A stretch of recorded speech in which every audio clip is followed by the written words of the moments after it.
Bonjour les amis, nous sommes aujourd'hui le 18 mars 2023. Oui mon Dieu, je te rends grâce, parce que je ne suis pas un homme comme les autres. Eux, ils sont voleurs, injustes, adultères. Ou encore, comme ce publicain. Moi, je jeûne 2 fois par semaine. Je verse le 10e de tout ce que je gagne. Quant au publicain, lui, qui se tenait à distance, n'osait même pas lever les yeux vers le ciel. Par contre, il se frappait la poitrine en disant « Mon Dieu, montre-toi favorable au pécheur que je suis. » Frères et sœurs, nous pouvons aujourd'hui regarder ce texte et nous dire « Oui, qui parmi nous, par moment, ne s'est-il pas considéré comme cela, meilleur que les autres, meilleur que le monde dans lequel nous sommes ?» Allez, soyons honnêtes. Parmi nous, qui un jour n'a-t-il pas dit « Oh, ces hommes politiques, là, sont infects. Franchement, c'est n'importe quoi. » C'est peut-être la vérité de ce que tu penses, c'est peut-être une vérité exacte sur ce qu'ils sont, dans tout ce qu'ils font, dans tout ce qu'ils vivent. Mais en agissant ainsi, n'es-tu pas en train de t'élever au lieu de te rabaisser? Parce que qui s'élèvera sera abaissé. Qui s'abaissera sera élevé, nous dit la parole de Dieu. Alors oui, ces hommes d'État, ces hommes d'Église ne sont pas parfaits. Ces hommes d'État et ces hommes d'Église, ils ont commis l'irréparable, l'infamie. Ils prétendent mais ne font pas. Ils disent mais ne font pas. Ils prétendent et ne mettent pas du tout la parole de Dieu en pratique.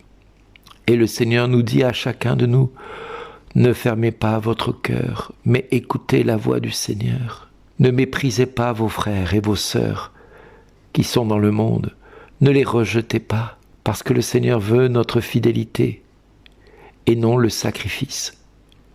La fidélité qui est de dire « Pitié pour moi, mon Dieu, dans ton amour, selon ta grande miséricorde, efface mon péché, lave-moi tout entier de ma faute, purifie-moi de mon offense. » Cette fidélité qui nous invite à ne pas regarder le prochain comme étant quelqu'un de condamnable et à rejeter. Efforçons-nous plutôt de connaître le Seigneur, parce que le Seigneur fait lever le soleil sur les justes et les injustes, sur les pécheurs et les malades, sur les bien portants et ceux qui sont méchants. Oui, le Seigneur fait lever la rosée de l'aurore sur tout être humain, qu'il soit bon ou mauvais. Le Seigneur fait lever son aurore. Il fait lever son soleil et fait briller sa lumière sur toutes les nations, sans porter le moindre jugement sur ces hommes et ces femmes.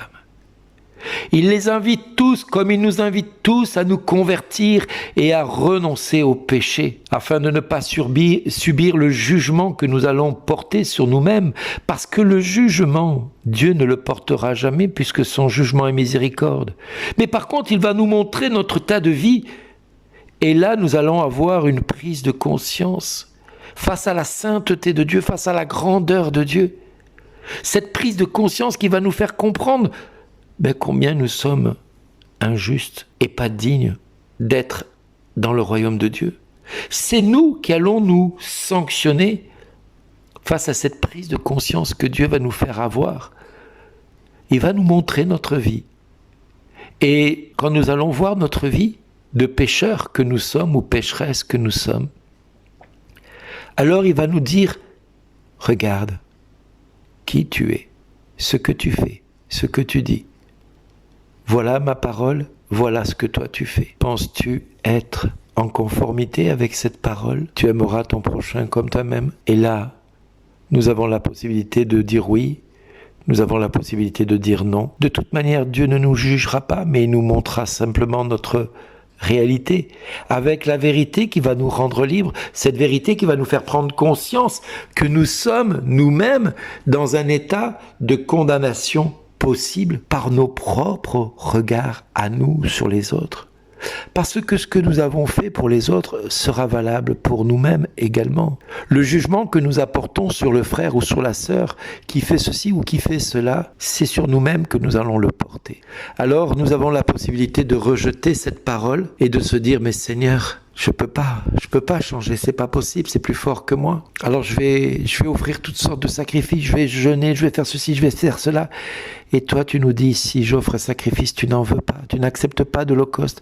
Le sacrifice qui plaît à Dieu, c'est un esprit brisé. Tu ne reposes pas, ô mon Dieu, un cœur brisé et broyé. Frères et sœurs, maintenant, vous avez la possibilité de devenir un homme juste selon le cœur de Dieu, c'est-à-dire d'accueillir dans votre vie cet esprit qui donne vie, d'accueillir en vous cet esprit qui va vous montrer votre nature pécheresse, afin de pouvoir accueillir le salut dans votre cœur.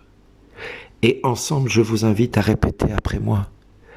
Père, au nom de Jésus, montre-moi mon péché. Rends-moi digne d'être appelé ton fils, ta fille. Rends-moi digne d'être à l'image de ton amour. Père, au nom de Jésus, fais de ma vie un témoignage vivant. Rends-moi sincère.